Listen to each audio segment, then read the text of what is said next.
कल भी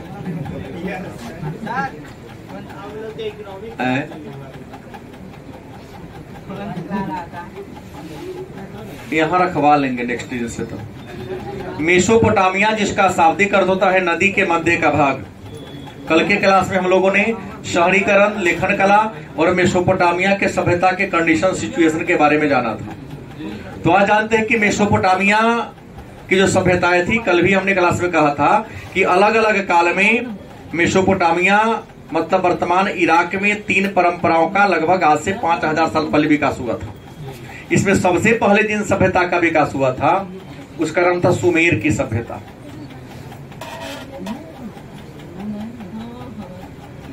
सुमेर की सभ्यता के बाद एक और आया था बेबीलोन की सभ्यता, और तीसरा जो आया था उसका नाम था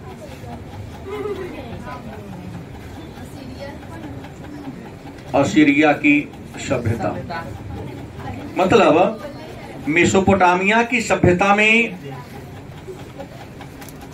3 शहरों का, 3 बड़े बड़े शहरों का या 3 राज्यों का विकास हुआ। उस 3 राज्य में सबसे पहले जिस सभ्यता का विकास हुआ उसका नाम क्या था? सुमेर। किसका नाम था? सुमेर की सभ्यता का।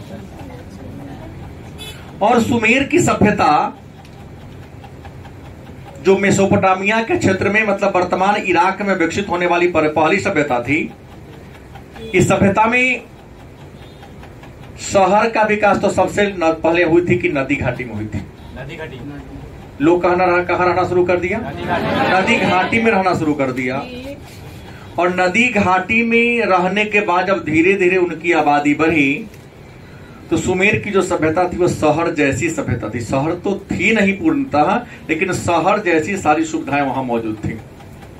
और सुमेर की सभ्यता में शहर का विकास या तो बाजार के अगल बगल में हुआ या मंदिर के अगल बगल में हुआ या राजधानी के मतलब राज्य का जो राजधानी होता है उस राजधानी के अगल बगल में नगरों का क्या हुआ था?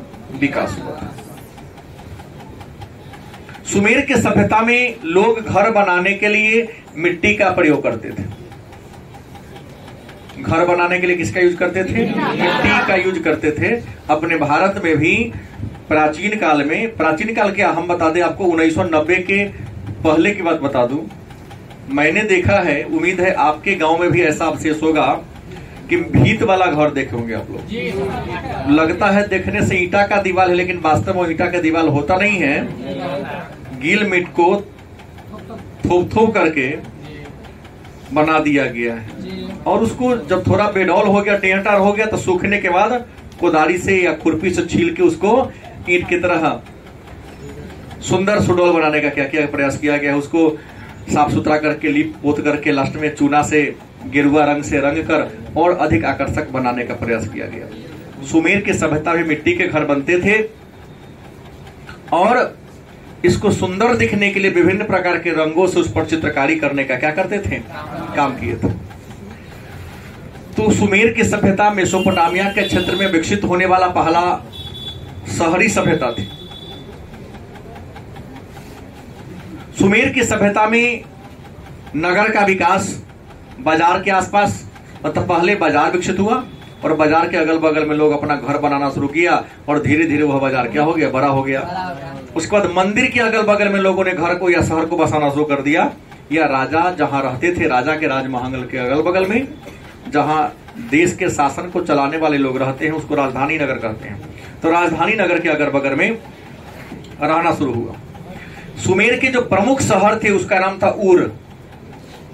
उसके बाद मकायार,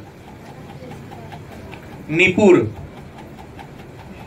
और भी कई शहर थे, लेकिन उर सबसे प्रसिद्ध शहर था, मकायार सबसे प्रसिद्ध शहर था और निपुर जो था यह सबसे प्रमुख शहर था। हर शहर का एक देवता होता था। जैसे वर्तमान समय की बात करो तो सीतामढ़ी का नामकरण जगत जननी सीता के नाम पर हुआ है। पटना का पालिका देवी पटन देवी है, कलकत्ता का काली माता है वैसे मुंबई का माया देवी है। हर शहर का नामकरण किसी न किसी देवी देवता के नाम पर। इस्लामिक शहर होगा तो इस्लामिक देवी देवता के नाम पर। अगर जिस धर्म का शहर होगा उस किसी न किसी हर शहर का एक न एक देवता होता है जो उस नगर की पालिका देवी। जैसे आप लोग पढ़े होंगे या नहीं तो मैं 12 में पढ़ाऊंगा कि विजयनगर साम्राज्य की राजधानी थी हम्पी, और हम्पी का नामकरण पंपा देवी के नाम पर किया गया। सीतामढ़ी नगर की पालिका देवी जानकी माता है। यहाँ कुछ भी दिक्कत होगा, अच्छा जानकी माता है ना, वही कर न्याय करेगी। अगर आप पर ज्यादा अन्याय धर्म होगा, सीधा बात आएगा, भोला बाबा बाद में आएंगे, पहले बात किसकी होगी? जानकी माता है। मतलब इस शहर की पालिका देवी कौन है? जानकी, सीता। कलकत्ता में सही काली माता नहीं, हर जगह हर शहर का। बाबा धाम जाएंगे देवघर, बाबा बैजूनाथ जाने नहीं। ममता बनर्जी पर तो शैतान का प्रभाव है, वो तो धर्म को ही नहीं मानती। कहावत है खुदा महानवान तो गधा पहलवान, सोई बात उसके साथ चल रहा है। तो मुर मकैयार निपुर प्रमुख नगर था और हर शहर का एक देवता हुआ करता था। और सुमेर की सभ्यता में शहर का जो सबसे प्रमुख देवता था उसका नाम था एनलिस। एनलिस सबसे प्रमुख देवता था। और हर शहर का एक शासन व्यवस्था को देखने वाला, जैसे गांव में होता है मुखिया, वार्ड में वार्ड होता है, नगर निगम में नगर पार्षद होते हैं, महानगर होगा तो मेयर होगा, महापौर होगा। वैसे ही सुमेर की सभ्यता में शासन व्यवस्था को चलाने वाला एक राजा होता था। और सुमेर की सभ्यता में राजा को पटेसी कहा जाता था। राजा को क्या कहा जाता था? पटेसी कहा जाता था। और लोग पढ़ना लिखना जानते थे। और यहाँ की जो लिपि थी उस लिपि का नाम था कीलाकार लिपि। कैसी लिपि थी? कीलाकार लिपि थी। देवता को पूजा करते थे ये लोग, बहुदेववादी थे, बहुत प्रकार की देवी देवता की पूजा करते थे। और देवी देवता का पूजा करते तो जैसे ही सबको हम लोग देवी को चढ़ाते हैं ना, लड्डू, बहुत प्रकार के मिष्ठान चढ़ाते। आप नहीं चढ़ाते इसका मतलब छोड़ दिया जाए। हम सामान्य लोगों को चलता, आपकी एक तो नहीं चलता है। जैसे मंदिर में जाते हैं तो लोग अपने जरूरत के अनुसार या इच्छा के अनुसार, भगवान तो नहीं कहते, परमात्मा तो नहीं कहते हैं, लेकिन चढ़ावा चढ़ाते। फूल, बेलपत्र, अक्षत के अतिरिक्त भी लोग प्रसाद चढ़ाते हैं। जिसकी हैसियत कम है वह चीनी बतासा चढ़ा देगा, जिसकी हैसियत ज्यादा है वह कलाकंद रसमलाई चढ़ाएगा। ये निर्भर करता है। हाँ,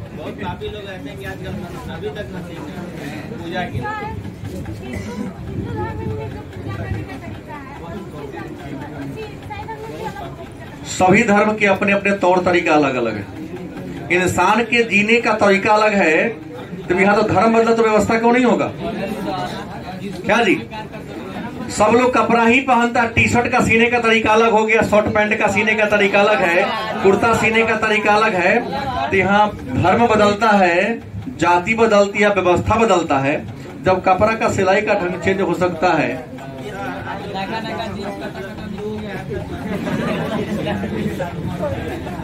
नास्तिक है ये, नास्तिक है ये। तो कीलाकार लिपि थी। गील मिट्टी पर हमने कल कहा था कि नुकीला लकड़ी से चुभा कर लिखा जाता था, उसको सुखा दिया जाता था। भगवान को लोग पूजा करते थे और पूजा करने के क्रम में भगवान को अन्न चढ़ाते थे, दही चढ़ाते थे और मछली चढ़ाते थे। अन्न, दही और मछली, जब जगो तब सवेरा। परमात्मा ये थोड़ी ना कहते कि हमको ये नहीं खिलाओ वो नहीं खिलाओ। उसको लगा कि हम खाते हैं तो परमात्मा क्यों नहीं खाएंगे। भगवान भाव के भूखे होते हैं, लड्डू के भूखे नहीं होते हैं।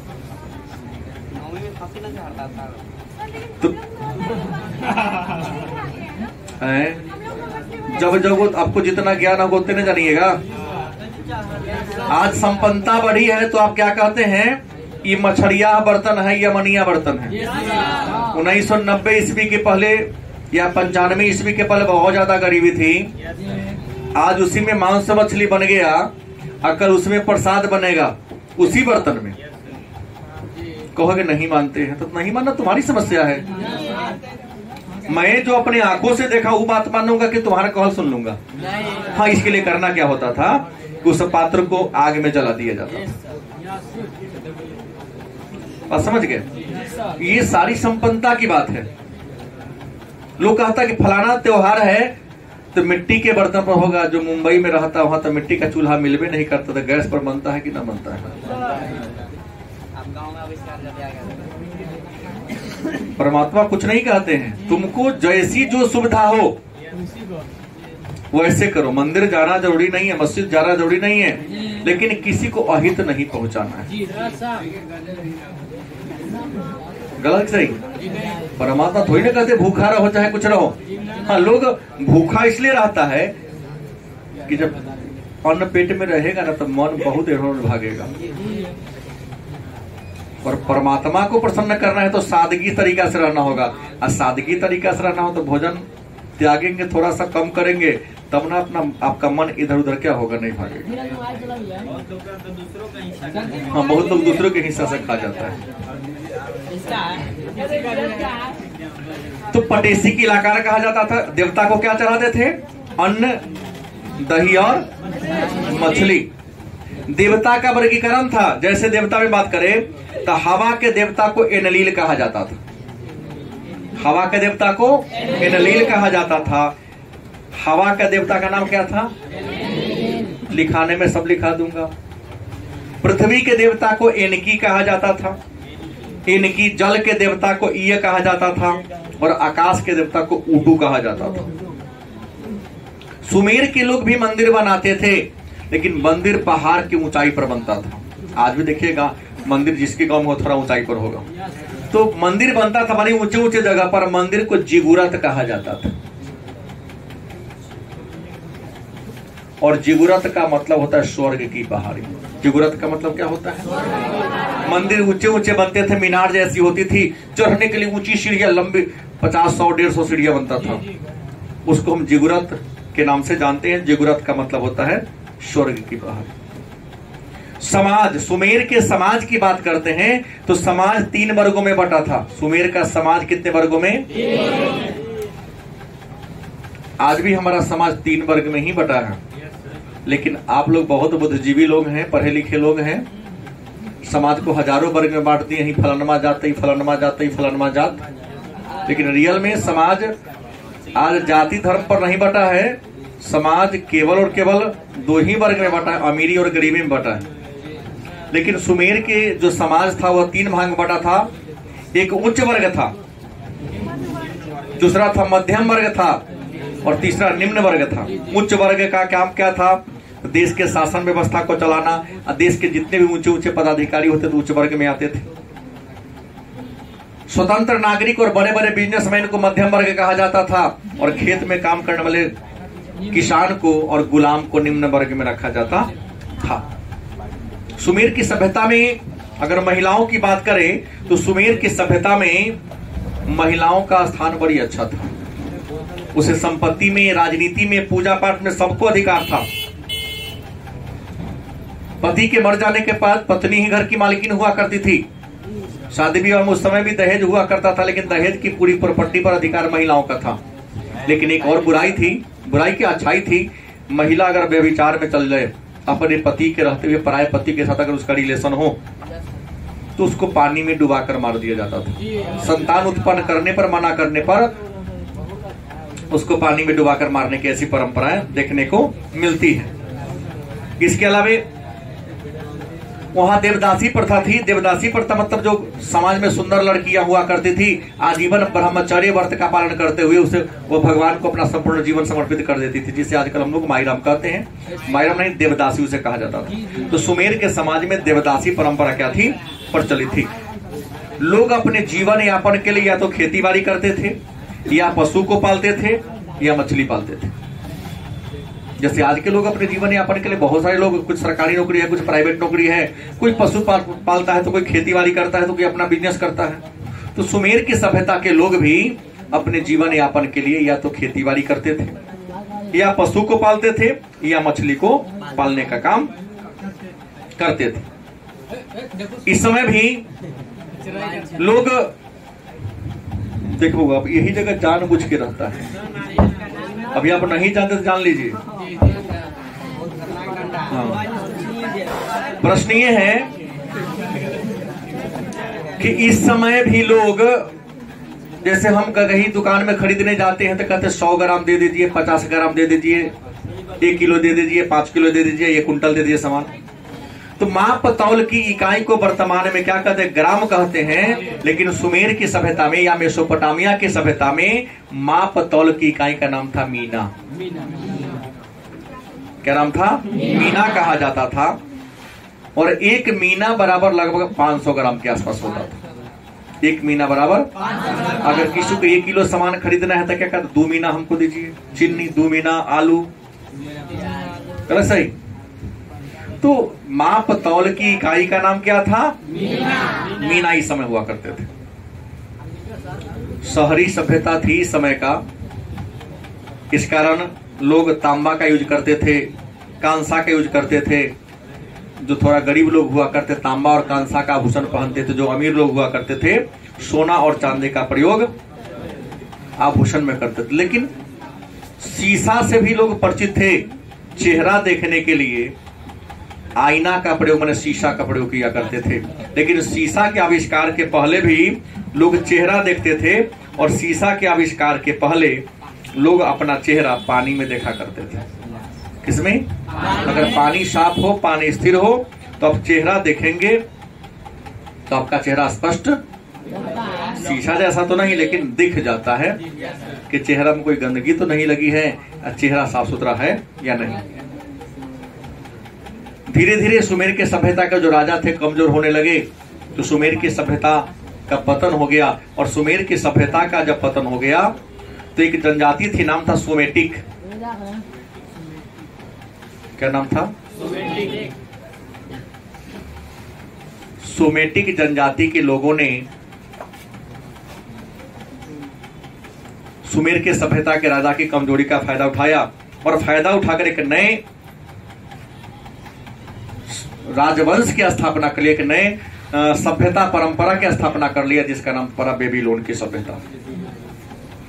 और इस सोमेटिक जनजाति के लोग निवासी कहाँ थे? तो ये लोग अरब प्रदेश के निवासी थे। कहाँ के? अरब प्रदेश से घूमते हुए भोजन की तलाश में, अपने पशु के लिए चारा के तलाश में करते करते इधर आए और सुमेर के राजा की कमजोरी का फायदा उठाकर उन पर आक्रमण कर दिया। लड़ाई में क्या कर दिया? हरा दिया। और यह कहानी लगभग 2350 ईसा पूर्व के आसपास की कहानी है। 2350 बीसी के आसपास में सुमेर की सभ्यता के जगह पर बेबीलोन की सभ्यता का क्या हुआ? स्थापना हुआ। और बेबीलोन जी का जब सभ्यता बना तो इसकी राजधानी कहाँ बनी? अक्कद। अक्कद को ही वर्तमान में बेबीलोन या बेबीलोनिया के नाम से जानते। इसी बेबीलोन में विश्व विजेता सिकंदर की क्या हुई थी? मृत्यु हुई थी। अक्कद प्राचीन नाम था, वर्तमान नाम क्या है? बेबीलोन। अक्कद को इसकी राजधानी क्या बनाया गया? बेबीलोन के साम्राज्य की स्थापना, बेबीलोन की सभ्यता की स्थापना सारगन नामक व्यक्ति ने किया था। किसने किया था? सारगन नामक व्यक्ति ने किया था। और सारगन इतना बड़ा योद्धा था कि सारगन को वहां के लोगों ने राष्ट्रीय वीर की उपाधि दिया था। कौन वीर? सारगन को राष्ट्रीय वीर की उपाधि से संबोधित किया गया था। और इसी बेबीलोन का जो सबसे महान राजा था, या सोमेटिक जाति का जो सबसे महान राजा था, उनका नाम था हम्मुराबी। कौन था? हम्मुराबी बेबीलोन का सबसे महान राजा था। और हम्मुराबी एक कुशल सैनिक, योग्य सेनापति और राजा के बीच में गुण कूट कूट कर क्या थे? इसमें भरे पड़े थे। जब हम्मुराबी बेबीलोन का शासक बना तो अगल बगल के जितने छोटे बड़े राज्य थे, शहर थे, सबको जीत कर बेबीलोन में क्या कर लिया? लेकिन अपने शासन काल में इन्होंने पाया कि हमारे देश में सब कुछ है, सब कुछ में समानता है, लेकिन एक बात में असमानता है। वो असमानता है कानून की। क्योंकि शहर बदलता है, गांव बदलता है, राज्य बदलता है, कानून बदल जा रहा है। तो हम्मुराबी ने देश में एक प्रकार की शासन व्यवस्था को चलाने के लिए कानून संहिता का निर्माण कराया। किसका निर्माण कराया? और संसार में सबसे पहले कानून को लिखवाने वाला, कानून को किताब के रूप में संकलित कराने वाला अगर विश्व का सबसे पहला कोई राजा था तो उसका नाम क्या था? हम्मुराबी। माने कानून लिखवाने वाला, यत्र तत्र बिखरे कर कानून को संकलित कराने वाला अगर विश्व का पहला कोई राजा था तो कौन था? हम्मुराबी था। और हम्मुराबी ने अपना कानून किस पर लिखवाया? पत्थर पर, क्योंकि इस समय कागज का आविष्कार तो आज से लगभग 2400 साल पहले हुआ था। आज से लगभग 2400 वर्ष पहले चीन में टस पलाई लुन नामक व्यक्ति ने 105 ईसा पूर्व में कागज का आविष्कार किया था। तो कागज का आविष्कार था नहीं तो इससे बड़े लोग पत्थर, पेड़ के छाल पर, भोजपत्र पर, तार के पेत्र पर, तांबा पर, इन धातुओं पर क्या कर दिया करता? लिख दिया करता था।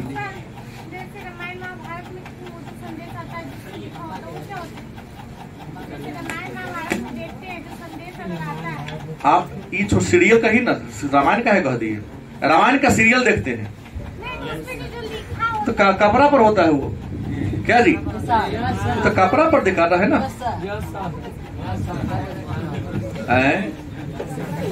प्रश्न है कपड़ा पर क्या खड़ा हो? खड़ा हो। ये क्या पहना है?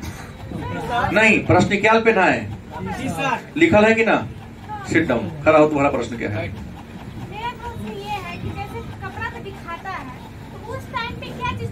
ये कहो ना तो कल हम देखते हैं सो नहीं। ये कहो कि रामायण और महाभारत काल के वहां पर पेपिरस नामक एक कागज हुआ करता था, पेड़, जिसका छाल मुलायम उस छाल पर लिख के भेजा जाता था। ठीक है। तो प्रश्न है, राजा भाई राजा तो विशेष प्रकार के कुछ बनवा सकता है, उसके लिए क्या दिक्कत है? तो पत्थर पर इसने कानून लिखवाया। जो विश्व में सबसे पहला कानून लिखा है, कथी पर लिखाया? पत्थर पर। इस पत्थर की ऊंचाई कितनी थी? 8 फीट ऊंचा पत्थर पर। इसके कानून संहिता में 285 गो धारा था और 3600 लाइन था। हम्मुराबी के कानून संहिता में कितनी धाराएं थी? 200। और भारत के, पूछ रहा हूं, तू खड़ी हो, तो पढ़िए पूरा पॉलिटिकल साइंस। भारत के मूल संविधान में कितने अनुच्छेद है? कराओ। काहे नहीं पता है? निजी आपकी समस्या, मेरी समस्या नहीं है। हम तो पूरा पढ़ा है, तो शुरू से आ रही है। नहीं आते तो आपका निजी समस्या है ना, गलती से आई। जब शुरू से पढ़ा है मतलब पहले के 10 दिन की कहानी है सब कि मूल संविधान में कितने अनुच्छेद है। शुरू के दिन के क्लास में ही बात को समझा दिया गया था। Sit down. कौन कौन बताएगा? मात्र 10 बच्चे हैं जो हाथ उठा रहे हैं, बताने में सक्षम हैं। खड़ा होने था। मूल संविधान में कितने अनुच्छेद हैं? तू खड़ा हो। कितने हैं? खड़ा हो। मूल संविधान में कितने अनुच्छेद हैं? खड़ा हो। उठाए भी नहीं गया था हाथ। खड़ा हो। Very good. 395 अनुच्छेद है। Sit down. तो हम्मुराबी के कानून संहिता में कितने लाइन? 3600 लाइन। धारा कितना? किस पर लिखा गया?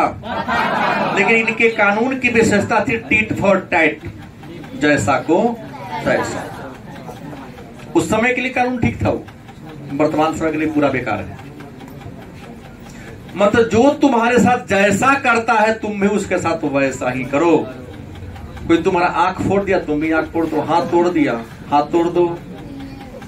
डॉक्टर इलाज कर रहा है, मरीज मर गया, डॉक्टर को मार दो।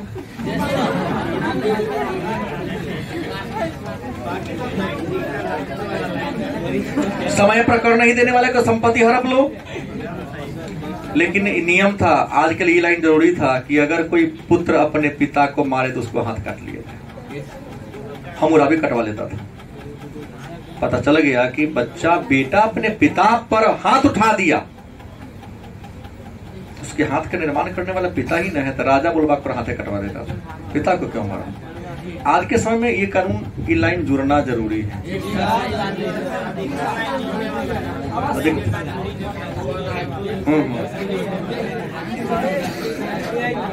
तो प्रश्न ये है कि 285 धारा, 3600 लाइन और इसकी कानून संहिता को मंदिर के दीवार पर चिपकवा दिया गया था, क्योंकि लोग अन्य जगह जाए चाहे ना जाए मंदिर में अवश्य जाता था।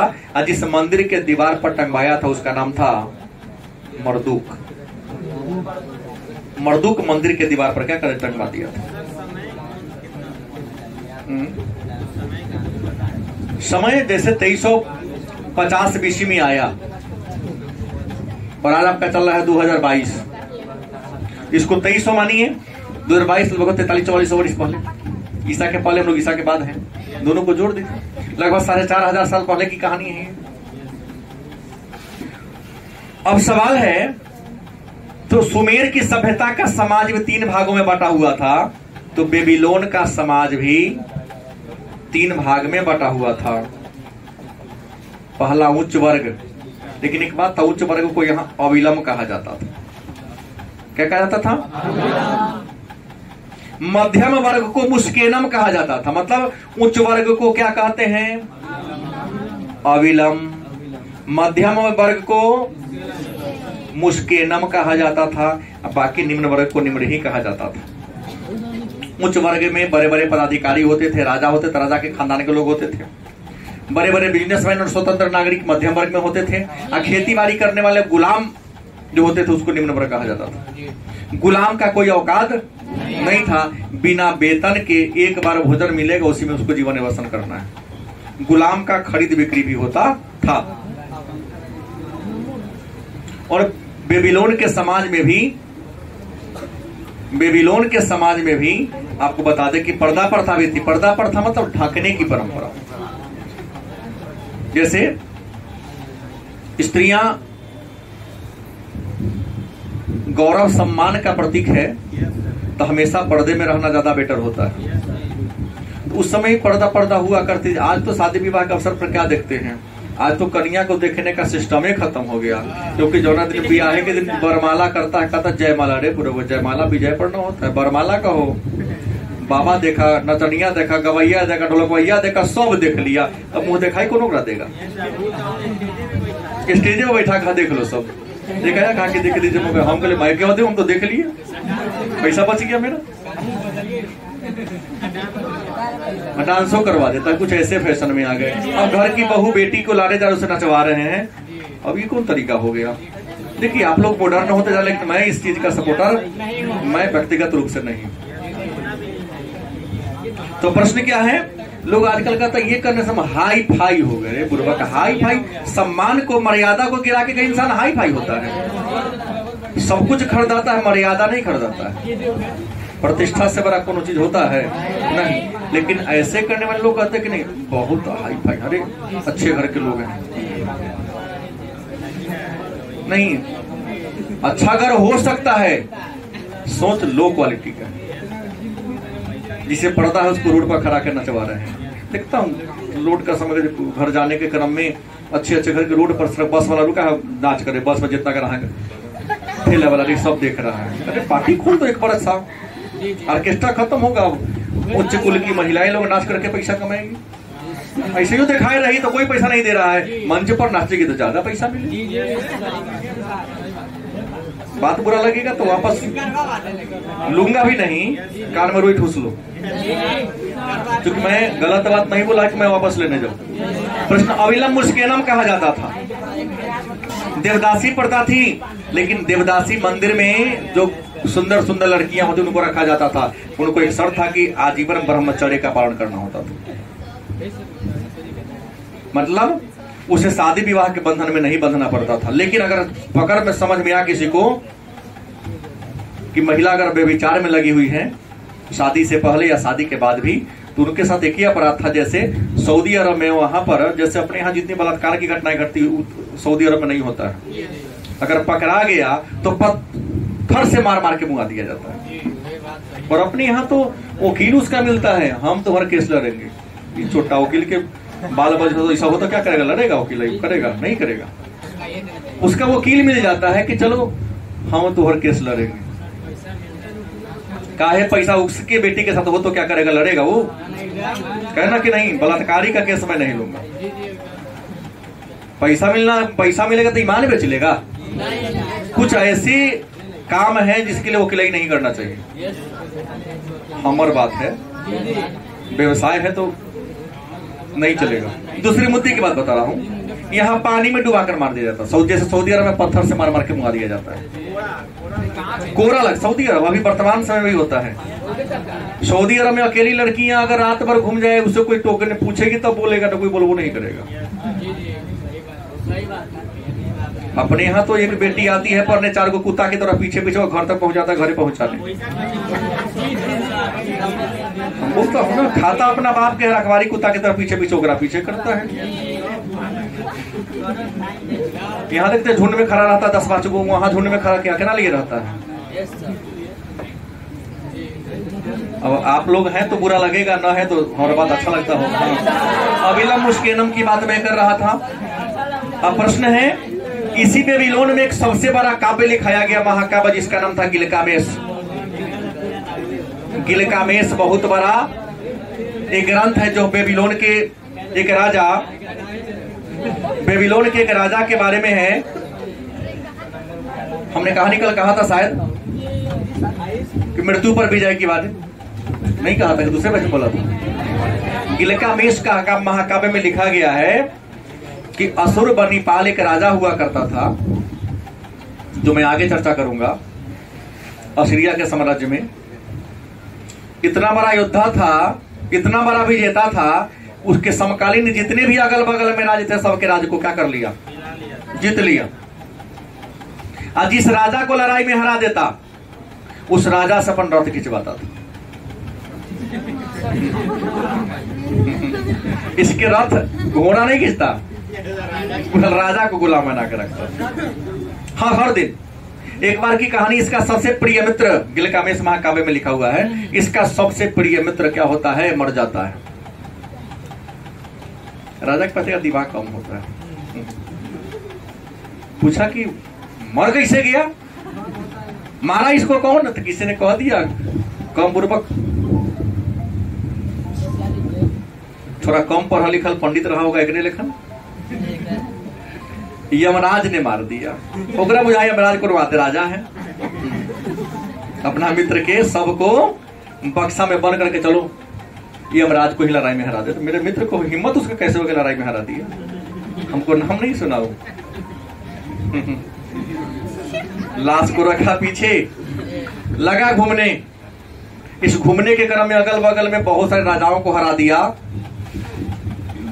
लेकिन फिर भी यमराज नहीं मिला। किसी ने बाद में समझाया, लेकिन समझाता कौन? क्योंकि सही न सुनने की उसकी बात मन में बात ही नहीं थी, राजतंत्रीय व्यवस्था थी। कहा कि अब तो हार के मित्र मेरा जिंदा हुआ नहीं, तो कहा कि महाराज तो कीड़ा उड़ा आ जाएगा, इसको दफना दिया जाए या जला दिया जाए। ठीक है, कल लाश संस्कार होगा। सुबह सुबह राजा अपने बगीचा में टहल रहे थे, घर के 4 दीवारी को बड़ी गौर से, इतना सुंदर घर हम ही बनाए हैं। देखिए दीवार के प्लस्तर झड़ रहा था। मंत्री को बुलाया, इधर आओ, गिर का है मेरे आदेश के बिना।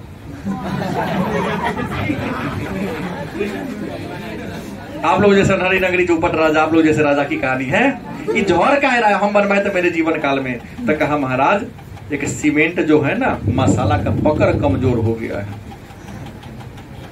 जैसे इतना बात कुछ नहीं कहा, इसके दिमाग खुल गया कि जिसको मैं बनवाया हूं, मेरे ही जीवन काल में पकड़ कमजोर हुआ तो झड़ रहा है। मतलब इंसान का भी धरती के साथ ग्रेविटी जुड़ा हुआ होगा, हवा गिना हुआ है। जिस दिन इसको छाना होगा वो जाएगा ही, और जो मर गया उसको जिंदा करना संभव। उससे अपने मित्र को क्या दिया, दाह संस्कार किया, और यहां से एकदम अच्छा वाला जीवन जीना शुरू करें कि मृत्यु पर कोई जीत नहीं सकता है। यम कोई राजा नहीं है, बल्कि यमलोक का राजा है, और उसके लोक में वही जो चला गया वह जिंदा वापस नाता नहीं है। अच्छे कर्म होगा तो अलग जन्म लेगा, ये अलग योनि में जाएगा, अब बुरा कर्म होगा तो नरक में। कुछ है एक सिख है राजा ऐसे। और बेबीलोन के सभ्यता के पतन के बाद एक आया कौन, असीरियन साम्राज्य। और अशुरबनीपाल नामक व्यक्ति ने असीरियन साम्राज्य की स्थापना किया था और राजधानी बनाया किसको?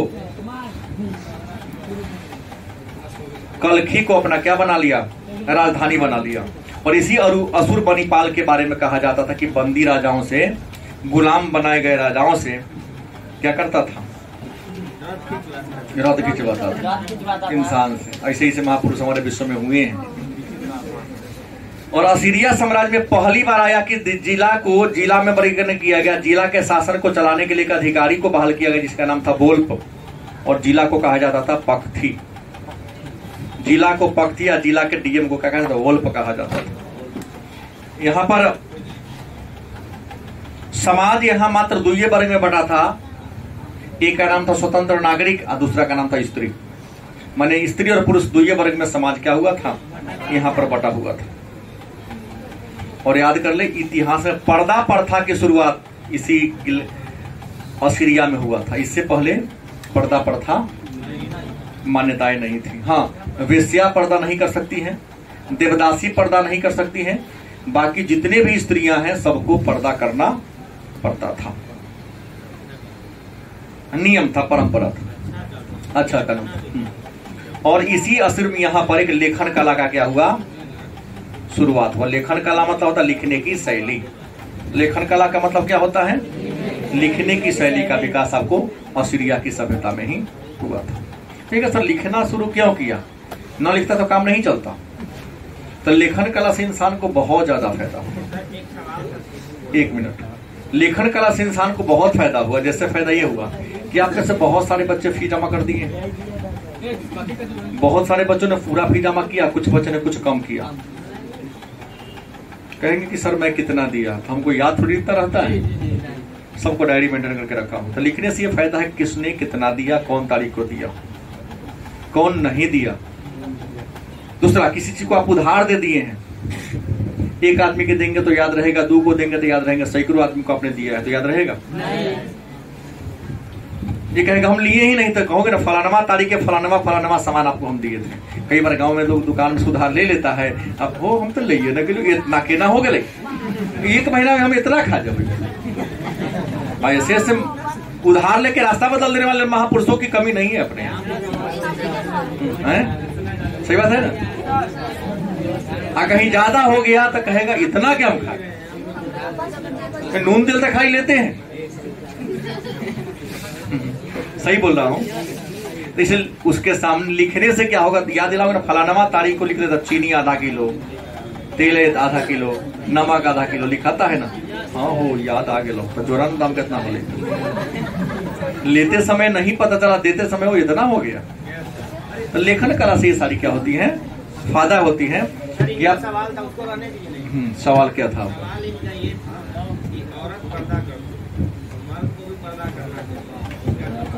औरत पर्दा करती है, मर्द पर्दा क्यों नहीं करता? देखिए, कृषि के आविष्कार के बाद हमारे समाज में, ध्यान देंगे, कृषि के आविष्कार के बाद हमारे समाज में काम का वर्गीकरण हो गया।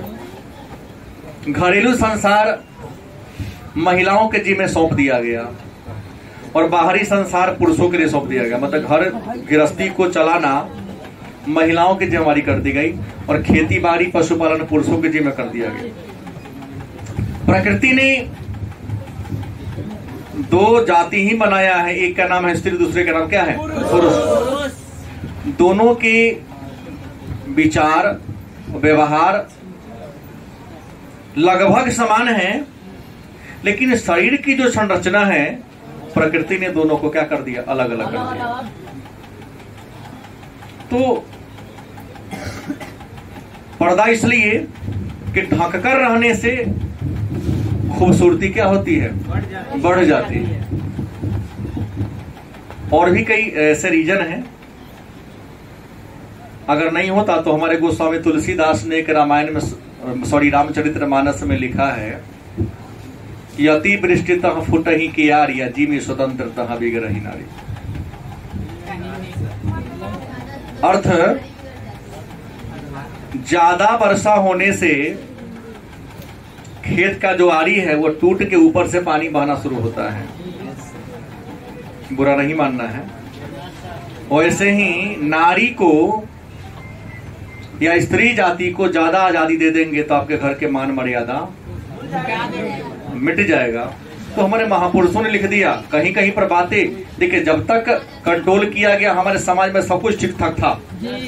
आज थोड़ा सा बाहर हुआ तब रोड पर नाचना शुरू तब न की है, जब तक था नहीं होता था। तो वर्षा आजादी थोड़ी सी मिल गई, फायदा उसका ज्यादा उठाया जा रहा है, और ज्यादा फायदा उठाना उसके हित के लिए बाधक हो रहा है, साधक नहीं हो रहा है। लेकिन इस बात को लोग समझते वगैरह नहीं।